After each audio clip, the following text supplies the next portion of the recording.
Massoud comprend qu'Oussama Ben Laden a une arme redoutable. Ses combattants recrutés dans le monde entier. Qui sont les prisonniers arabes? Ce sont tous des hommes de Oussama Ben Laden. On les a fait prisonniers. Ces hommes font partie de cette nébuleuse de terroristes qui émerge, Al-Qaïda. Ils obéissent à des ordres, il suffit d'ailleurs de les écouter parler. Si ton mollah te dit « tue cet homme », moi par exemple, qu'est-ce que tu fais? Je te tue. Es-tu prêt à mourir? Oui, À être un shahid? Un martyr? si Dieu le veut. «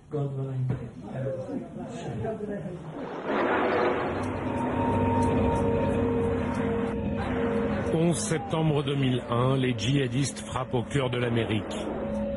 La guerre sainte s'exporte, c'est tout l'Occident qui devient une cible. Parmi les organisateurs de l'attentat, un Français. Zacarias Moussaoui, c'est le 20e homme du 11 septembre. En fait, il est déjà en prison aux États-Unis au moment de l'attaque. Mais il aurait été dans le premier cercle de la logistique. Qui est-il? Comment un jeune Français originaire de Narbonne en est-il arrivé là? La mère, marocaine laïque, élève seule ses 4 enfants. Zacarias Moussaoui n'est pas un mauvais élève, il est juste un peu rebelle. Mais la famille de Moussaoui ne le reverra jamais. Zacarias était déjà ailleurs. En mai 2006, il est condamné aux États-Unis à la prison à perpétuité sans possibilité de remise de peine. Le djihadisme à la française va connaître un nouveau tournant avec la guerre en Irak. Début des années 2000, 19e arrondissement, dans les cités du nord-est de Paris, une bande de jeunes désœuvrés va devenir la proie des recruteurs du djihad. Ce sont les frères Redouane et Boubaker al-Hakim. Les Américains viennent d'envahir l'Irak, la bande du 19e est sur place. Un journaliste de RTL croise la route de l'un des frères al-Hakim. Je suis de Paris 19e. Tous ceux qui veulent tuer l'islam, on va les tuer. Tous mes potes dans le 19e, je vous dis, venez faire le djihad. Je suis là, c'est moi, Abou Abdellah. Je suis en Irak, on fait le djihad. Tous mes frères qui sont là-bas, venez pour défendre l'islam. C'est des tapettes, des bouffons. C'est rien du tout, les Américains. On sait qu'ils ont peur, ils font la guerre qu'avec leur avion. Faut leur dire qu'ils viennent par terre, ils viennent sur terre, ils nous combattent avec les mitraillettes, avec les armes. S'ils viennent comme ça, en 2 heures, on les détruit tous, les Américains. En première ligne, je suis prêt à combattre en première ligne. Je suis même prêt à me faire exploser. Je suis prêt à me faire exploser, mettre des dynamites et boum, boum, on tue tous les Américains. On est des moudjahidines. Nous voulons la mort, nous voulons le paradis. Il y a 2 mois que je rencontre pratiquement tous les jours Karim. Il m'emmène souvent à la prière qui a lieu dans une mosquée de la rue Jean-Pierre Timbaud, dans le 11e arrondissement, la mosquée Omar. Le vendredi, la mosquée s'approprie la rue. Les riverains n'osent pas protester ouvertement et les autorités laissent faire. Cette mosquée a la réputation d'être l'une des plus extrémistes de France. Elle est surveillée par les services de police. Ali Salah, l'un des hommes qui avait déposé la bombe de la rue de Rennes en 1986, la fréquentait. Boualem Ben Saïd, auteur de l'attentat du métro Saint-Michel en 1995, était un habitué des lieux.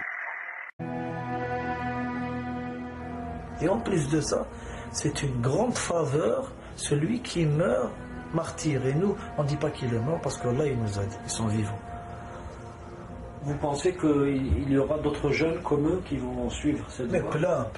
Il y a plein de jeunes, plein de jeunes. Il y a même des femmes, je vous assure, il y a même des femmes qui combattent et qui veulent combattre. Il y a même des femmes qui sont parties. Il y a même des vieux, il y a même des... Je vous ai dit, nous, notre communauté, c'est une communauté de combat.